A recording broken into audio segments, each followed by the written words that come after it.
subscribe, and then turn the notification on to get notified about every new lesson which I upload in this channel every day.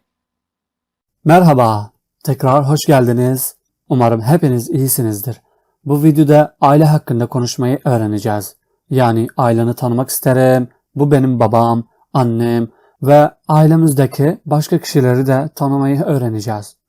Eğer siz bu kanalda yeniyseniz o zaman abone olun ve zil simgesini tıklayın bizim tüm videolarımızı izlemek için. Teşekkür ederim. O zaman bugünkü dersimizi başlıyoruz.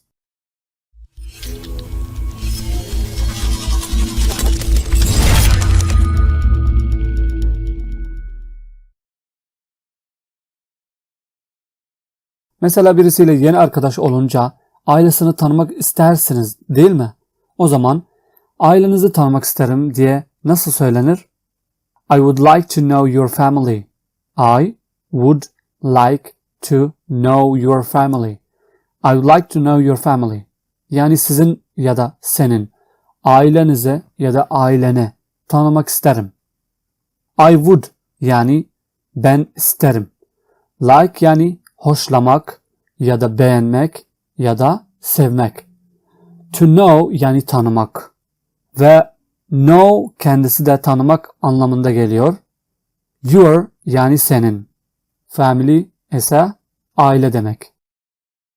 I would like to know your family. Sizin ailenizi tanımak isterim. Şimdi siz bir baştan ailenizdeki kişileri tanıtırsınız. Böyle. This is my father.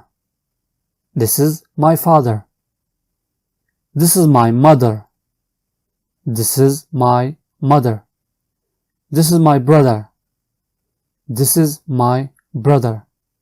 This is my sister. This is my sister. Ve böyle devam edersiniz. This yani bu. Is yani olmak. My yani benim. Father, baba. Mother, anne.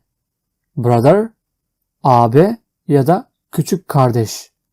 Sister, yani abla ya da küçük kız kardeş. Bu kadarını öğrendiniz. Ben şimdi ailedeki kişilere ne diyorlar onları söyleyeceğim ve cümlesini kendiniz yapmaya çalışın. Yani this is my dedikten sonra ailedeki kişilere söylersiniz. Ailedeki kişiler bunlar. Son, son. Oğul ya da oğlan.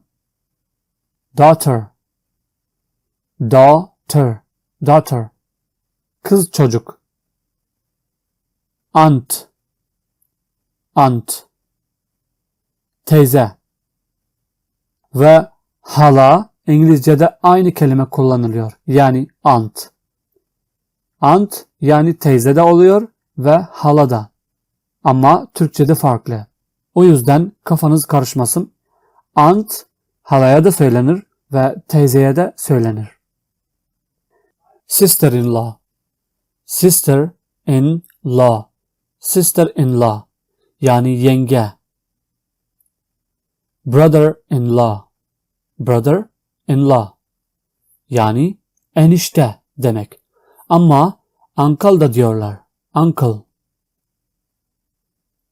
Şimdi amca ya da dayı demek istediğinizde de uncle kelimesini kullanırsınız. Cousin. Cousin. Yani kuzen demek. Grandmother. Grandmother.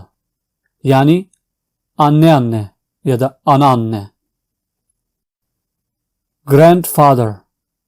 Grandfather. Yani dede.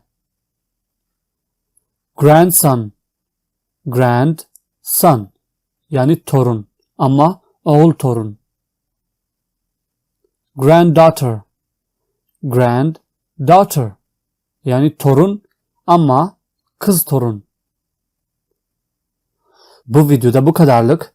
Not almayı unutmayın. Her zaman benim videolarımı izlediğinizde not alın ve sonra kendi kendiniz ile çalışın.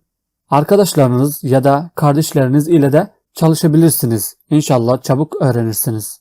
Beğenmeyi ve abone olmayı unutmayın. Hem de paylaşın. Başkaları da fayda alsın bu videolardan. Görüşürüz. See you.